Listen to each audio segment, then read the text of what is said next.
North Carolina wildlife officials say be on the lookout for bears. Right now, it is the time for bears to be more active. However, biologists are now trying to determine if with everyone staying at home, more bears are out, or if more people than usual are just seeing bears.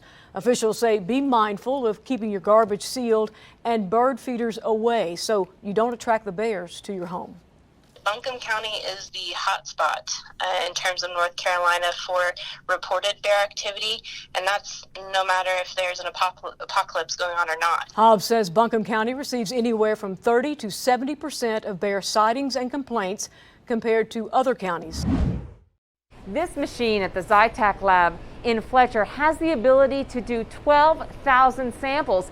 And if testing begins on asymptomatic people across the mountains or even in the nation, the lab has the ability to do those tests every 90 minutes. Drive-up test locations like one just ramping up at Minnie Jones Health Center in Asheville are considered the safest way to test.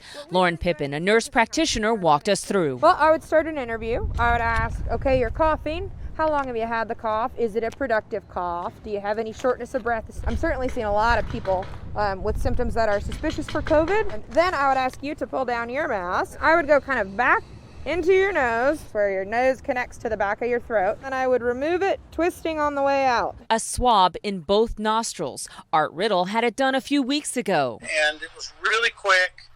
A little painful. It only takes about 4 minutes to prepare a sample. Zytac Lab has the machines to get it done. First, I will be adding an agent that will inactivate any potential viruses, so it won't make you sick.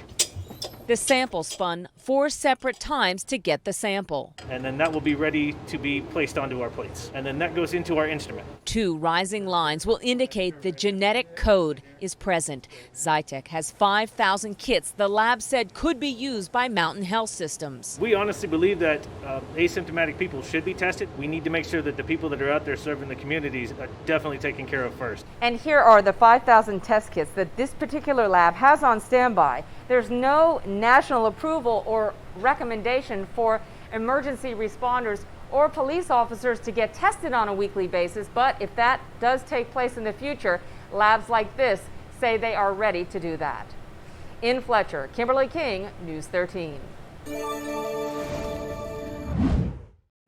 The Department of Motor Vehicles is cutting its hours due to staffing shortages. The Asheville Driver's License Office on Patton Avenue will now open at 9 a.m. instead of 7. As the signs on the door show, they're urging everyone to make an appointment. People who show up without one will have to wait until a time slot becomes available.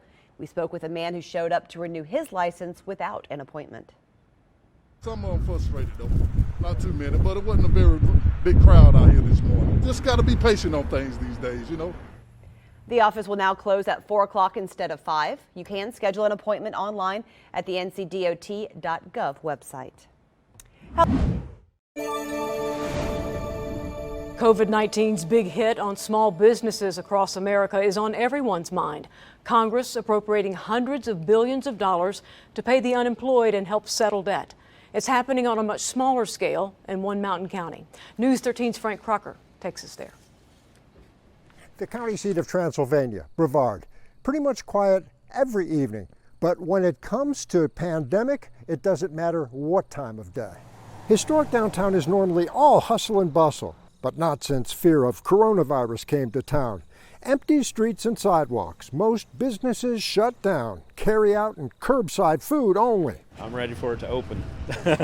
I'm ready for everything to be open and support them that way. But with that possibility still looking to be a ways down the road, a county business support task force created a Transylvania Tomorrow Relief Fund, backed by government, corporate, and private donations.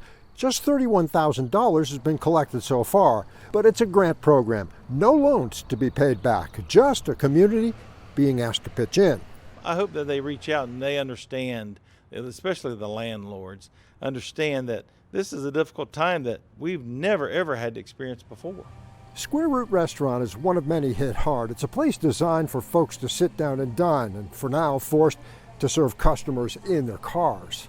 You know, I think it's really great. We have a lot of really supportive people here in Transylvania County, starting off with our guests. And I think it's really special that they're thinking of the small businesses right now, trying to do something to help us out. I don't know what the goal is, quite honestly, but I know that the need is great. So I'm hoping that 31,000 turns into a lot more than that. That can happen with more donations, which can be made at the Chamber of Commerce. That's also where small business owners should go to apply for a grant. Just go to WLOS.com and we'll link you there. In Brevard, Frank Crocker, News 13. Deadlier than the flu.